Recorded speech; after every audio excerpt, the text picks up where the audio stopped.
Ada masa dalam hidup ketika seseorang sudah melakukan segalanya yang diajarkan dunia. Ia bekerja keras. Ia berusaha untuk lebih disiplin. Ia mencoba berpikir positif. Ia menata ulang niat. Ia berdoa. Ia bersabar. Ia menahan diri. Ia memperbaiki sikap. Namun hidup tetap terasa berat. Bukan berat karena satu masalah besar, melainkan berat karena segala hal terasa tidak mengalir. Rezeki datang tapi cepat habis. Kesempatan muncul tapi selalu kandas. Hubungan terbangun tapi terasa kering. Doa dipanjatkan tapi hati terasa hampa. Seperti ada dinding tak kasat mata yang menghalangi segalanya. Di titik ini, banyak orang mulai menyalahkan diri sendiri. Mungkin aku kurang baik. Mungkin dosaku terlalu banyak. Mungkin usahaku belum cukup. Mungkin Tuhan tidak lagi mendengar. Padahal, seringkali persoalannya bukan pada kurangnya usaha, melainkan pada kondisi batin yang terlalu lama lelah. Dalam istilah modern, kondisi ini sering disebut low attraction. Namun sebelum istilah itu terdengar asing atau terasa mistis, mari duduk sejenak, bernapas pelan, dan memahaminya dari akar yang paling jujur. Karena low attraction bukan tentang semesta yang jahat, ia tentang jiwa yang kehilangan kejernihannya. A low attraction, makna harfiah yang tenang. Secara harfiah, low attraction bukanlah sesuatu yang magis. Ia bukan kutukan, ia bukan takdir buruk, ia bukan tanda Tuhan menjauh. Low attraction adalah kondisi batin yang berat, di mana pikiran, emosi, dan niat tidak lagi selaras. Seseorang bisa sangat rajin berdoa, namun hatinya dipenuhi ketakutan.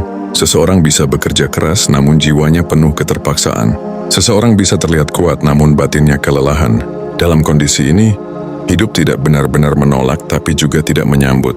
Segala sesuatu terasa lambat, seret, dan hambar. Bayangkan sebuah sungai. Airnya tetap ada, tapi alirannya tertahan oleh lumpur di dasar. Bukan karena sungai itu mati, melainkan karena kejernihannya terganggu. Begitulah batin manusia.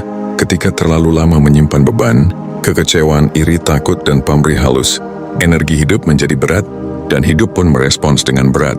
Low attraction dalam tasawuf Islam, hati yang kehilangan cahaya. Dalam tasawuf Islam, pusat dari segala pengalaman hidup adalah qalbur, hati.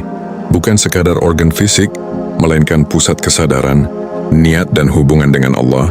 Para sufi tidak melihat rezeki sebagai sekadar uang, jabatan, atau hasil.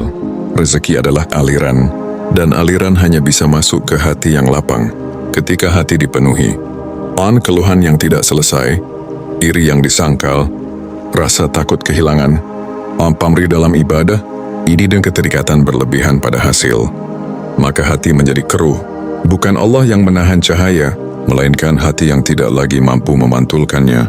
Dalam tasawuf, kondisi ini sering dikaitkan dengan nafs yang terlalu lama berkuasa, nafs yang gelisah, nafs yang menuntut, nafs yang tidak pernah merasa cukup.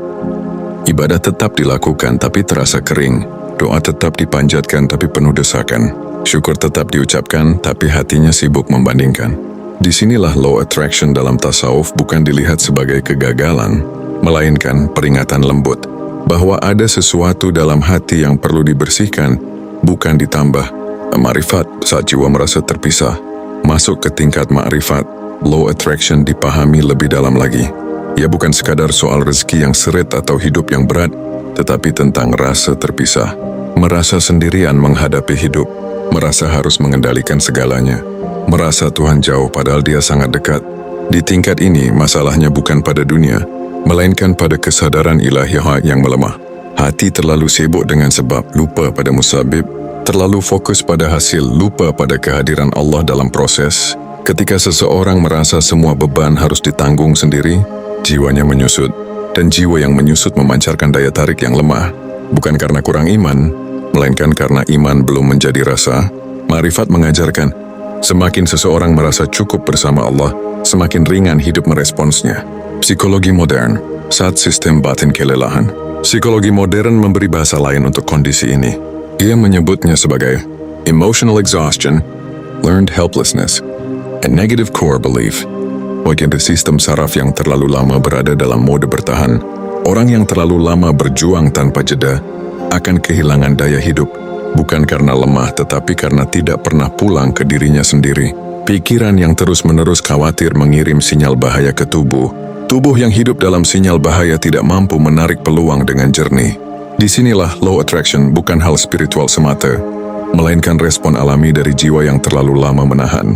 Stoikologi, penderitaan karena melawan realitas. Stoikisme mengajarkan satu hal sederhana namun dalam.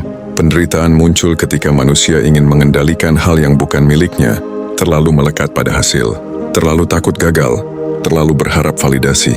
Saat hidup tidak sesuai harapan, batin melawan, dan perlawanan itulah yang menciptakan beban. Law attraction dalam stoikologi muncul ketika seseorang menolak realitas, membenci proses, mengutuk keadaan, padahal ketenangan lahir bukan dari hasil, melainkan dari penerimaan yang sadar. Keluar dari law attraction, bukan dengan memaksa.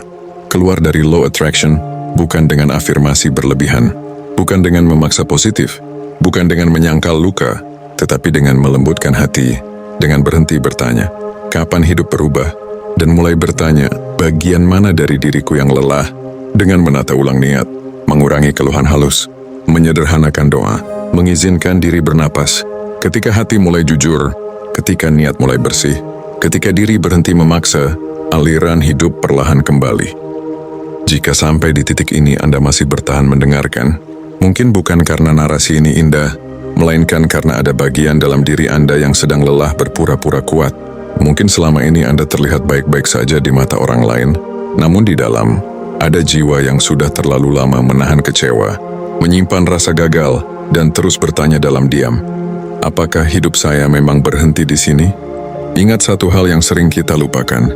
Allah tidak pernah menghancurkan hidup seseorang tanpa terlebih dahulu menyiapkan makna di baliknya. Yang sering runtuh bukan masa depan, melainkan cara pandang kita yang terlalu lama menolak untuk berubah.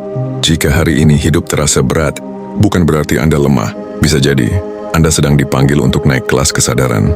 Dan jika narasi ini sedikit saja memberi ruang napas di dada Anda, sedikit ketenangan di tengah riuh pikiran, maka jangan biarkan perjalanan batin ini berhenti di satu video.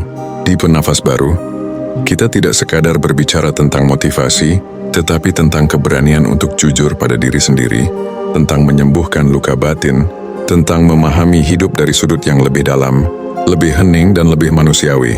Silakan subscribe channel Nafas Baru, bukan sebagai angka, tetapi sebagai komitmen untuk terus bertumbuh, pelan-pelan, dengan kesadaran yang lebih jernih.